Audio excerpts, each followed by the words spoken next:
Hello friends, हमारे YouTube channel study नोएसिस में आपका स्वागत है।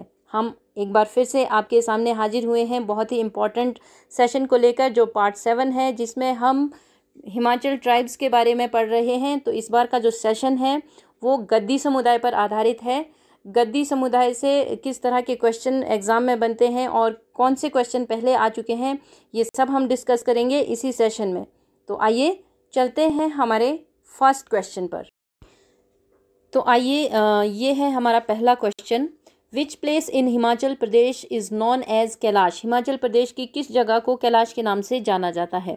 मनाली, भरमौर, किन्नौर, ये आपके ऑप्शन है और जो हमारा सही आंसर है वो है भरमौर। देखिए, भरमौर के पीछे जो है कई सारी थियरीज़ है।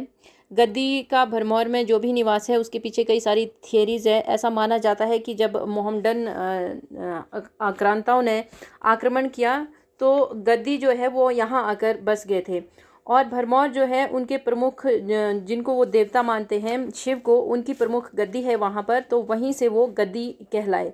ये भी माना जाता है कि गद्दी शब्द जो है वो असल में गादर से, संस्कृत का जो शब्द है गादर, वहाँ से उत्पन्न हुआ है, जो कि भेड़ों से संबंधित होता है। तो इसको लेकर बहुत सारी थियरीज़ है, लेकिन हमारा क्वेश्चन ये है कि भरमौर को जो है किस और नाम से जाना जाता है, या हिमाचल का कैलाश किसे कहा जाता है? तो हमारा जो आंसर होगा वो भरमौर रहेगा। ठीक है, अब चलते हैं अपने नेक्स्ट क्वेश्चन पर। ये हमारा नेक्स्ट क्वेश्चन है। According to Gaddi Brahmins of Himachal Pradesh, from which place their ancestors come to Bharmour? जैसा कि मैंने आपको बताया कि भरमौर में गद्दी के निवास को लेकर, गद्दियों का जो निवास है उसको लेकर काफ़ी सारी थियरीज़ है। कोई कहता है कि जब मोहम्मदन्स ने आक्रमण किया तो बहुत से लोग आकर भरमौर में बस गए थे। कोई कहता कि वो दिल्ली से आए थे। तो इसके पीछे कई सारी थियरीज़ हैं। एक और भी बात कही जाती है जिसमें कहा जाता है कि उजड़िया लाहौर ते वस्या भरमौर, यानी कि जब लाहौर उजड़ा था तो तब जाकर भरमौर को बसाया गया था। ठीक है, लेकिन कुछ अभी भी हैं, जैसे गद्दी जो ब्राह्मण्स हैं हिमाचल प्रदेश में, उनका ये मानना है कि उनके जो एंसेस्टर थे, उनके जो पूर्वज थे, वो दिल्ली से भरमौर में आकर बस गए थे। तो ये भी आपने ध्यान रखना है। इस क्वेश्चन का आंसर हमारे पास दिल्ली रहेगा। ठीक है, आइए चलते हैं हमारे नेक्स्ट क्वेश्चन पर। Who is known as the patron of Kangra painting? Very very important question. बहुत बार कई एग्ज़ाम में ये क्वेश्चन पूछा जा चुका है कि कांगड़ा पेंटिंग को सबसे ज़्यादा संरक्षण किसने दिया था, सबसे ज़्यादा बढ़ावा किसने दिया था? हरि सिंह, संसार चंद, आदित्य वर्मन। तो हमारा आंसर जो होगा वो संसार चंद है। देखिए, ये कांगड़ा के राजा थे, इन्होंने कांगड़ा पेंटिंग को काफ़ी ज़्यादा संरक्षण दिया था और काफ़ी आगे बढ़ावा दिया था। तो ये फैक्ट आपने याद रखना है, ये काफ़ी इंपॉर्टेंट क्वेश्चन है। अब चलते हैं हमारे नेक्स्ट क्वेश्चन पर।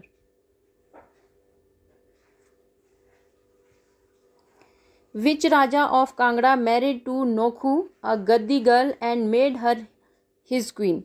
किस राजा ने जो है, कांगड़ा के किस प्रमुख राजा ने है एक गद्दी लड़की से शादी कर ली थी जिसका नाम नोखू था, और उसको फिर उसने शादी करके अपनी रानी बना दिया था? तो ये जो है वो संसार चंद थे। ठीक है, ये भी आपने याद रखना है। ये भी क्वेश्चन पहले भी पूछा जा चुका है। Himachal Pradesh public service commission के एग्ज़ाम में ये क्वेश्चन कई बार आ चुका है। इसे घुमा फिरा कर पूछ लिया जाता है। कभी जो है उस गद्दी लड़की का नाम पूछ लिया जाता है, और कभी राजा का नाम पूछ लिया जाता है कि किस राजा ने गद्दी लड़की को जो है अपनी रानी बना लिया था। तो आपने इस क्वेश्चन को एग्ज़ाम के लिए तैयार कर लेना है।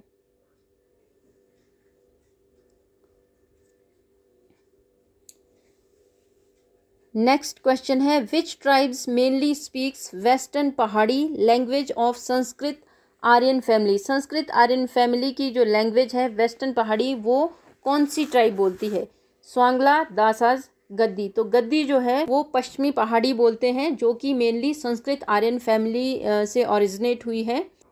तो गद्दियों की जो है ये प्रमुख भाषा है। वेस्टर्न पहाड़ी लैंग्वेज जो है वो गद्दियों की प्रमुख भाषा है, ये आपने ध्यान रखना है। तो हमारा नेक्स्ट क्वेश्चन है। हु इज़ अवतार एमंग गद्दीज? गद्दीज में जो है अवतार किसे माना जाता है? King of all snake, the spirit of issueless person और स्पिरिट ऑफ रिवर्स? तो हमारा जो आंसर है वो ये रहेगा, the spirit of issueless person, एक ऐसा व्यक्ति की आत्मा जिसके कोई संतान नहीं होती। देखिए, गद्दी जो है मेनली शिव की पूजा करते हैं, इसके अलावा भी वो कुछ देवी देवताओं को मानते हैं जिनमें से प्रमुख है जैसे कि अवतार है, केलांग है, गुगा है। तो अवतार जो है वो एक ऐसे व्यक्ति की आत्मा के तौर पर उसको पूजा जाता है जिसकी कोई संतान नहीं होती है। इसके अलावा किंग ऑफ ऑल स्नेक है जिनको कि केलांग के नाम से पूजा जाता है। ठीक है, इसके बाद है आपके पास स्पिरिट ऑफ रिवर्स, ये है बाटलू। बाटलू एक असल में एक नर्स थी जिन्होंने चंबा में पानी की व्यवस्था करने के लिए अपना बलिदान दे दिया था, तो उन्हें नदी की देवी के तौर पे जो है आज भी पूजा जाता है। और जबकि गुगा है, गुगा को जो है वो जो पशुधन होता है उनके मेन देवता माना जाता है, उनको पशुओं के प्रोटेक्टर के तौर पर पूजा जाता है। तो ये आपने याद रखना है कि गद्दियों के बीच जो है किन किन देवताओं की पूजा की जाती है। ठीक है, आइए अब चलते हैं हमारे नेक्स्ट क्वेश्चन पर।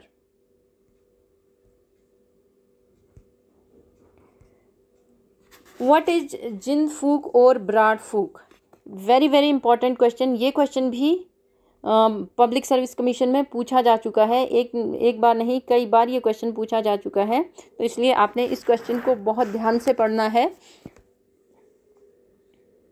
व्हाट इज जिन फूक एंड ब्राड फूक? देखिए, ये नाम पढ़ के ऐसे लग रहा है कि जैसे कोई जलाने से संबंधित कोई क्रिया होगी, जबकि ऐसा नहीं है। ये टर्मिनोलॉजी यूज़ की जाती है शादी के लिए। शादी का एक प्रकार है जिसे कि जिन फूक या ब्राड फूक कहा जाता है। इसमें होता क्या है कि जब लड़की जो है वो पेरेंट्स की कंसेंट के बिना अपने प्रेमी के साथ जो है वो भागकर शादी कर लेती है, और फिर वो दोनों एक झाड़ी को जला लेते हैं, उसमें आग जला लेते हैं और उसके गिर्द जो है घूमकर वो 8 फेरे कर लेते हैं। देखिए, वेरी इंटरेस्टिंग फैक्ट है कि आमतौर पर शादी में जो है वो 7 फेरे होते हैं जो नॉर्मल शादी होती है, लेकिन ये जिन फूक जो शादी है इसमें क्या होता है कि लड़का जो है वो लड़की को भगा कर ले जाता है, फिर वो एक झाड़ी में आग जलाकर उसके गिर्द फेरे ले लेते हैं और वो दोनों पति पत्नी हो जाते हैं। ठीक है, ये एक हालांकि बहुत ज़्यादा इसको रिकग्नाइजेशन नहीं मिलती है, लेकिन फिर भी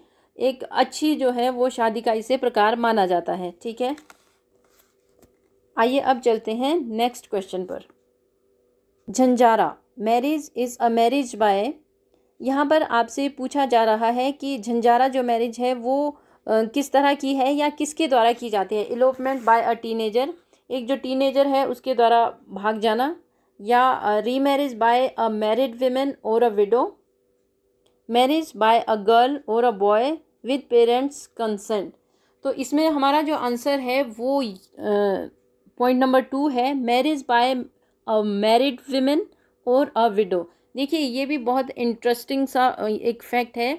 इसमें जो शादी होती है वो या तो जो लेडी विडो हो जाती है जिसके पति की डेथ हो जाती है किसी कारण से, या तो उसकी रीमैरिज होती है, या फिर कोई जो है ऑलरेडी जो मैरिड विमेन है वो अपने पहले पति के साथ नहीं रहना चाहती है और वो अपने दूसरे पति के साथ जो है शादी कर लेती है। ठीक है, तो इसी प्रक्रिया को है, इसी शादी को जो है जंजारा के नाम से जाना जाता है।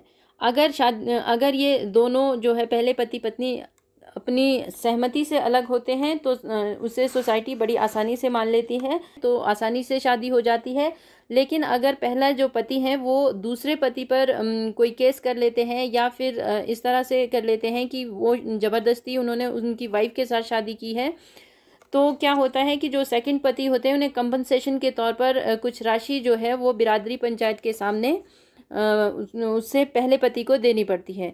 ठीक है, विडो रीमैरिज तभी अच्छी मानी जाती है अगर जो है अगर उनके जो पति थे वो सेना में हो और सैनिक रहे हों और शहीद हो गए हों, तो ऐसी स्थिति में जो है सैनिक की जो पत्नी की शादी उसके भाई के साथ कर दी जाती है, सैनिक के भाई के साथ, तो इसे भी एक अच्छी शादी माना जाता है और सिविल कोर्ट में भी इस शादी को मान्यता दी गई है।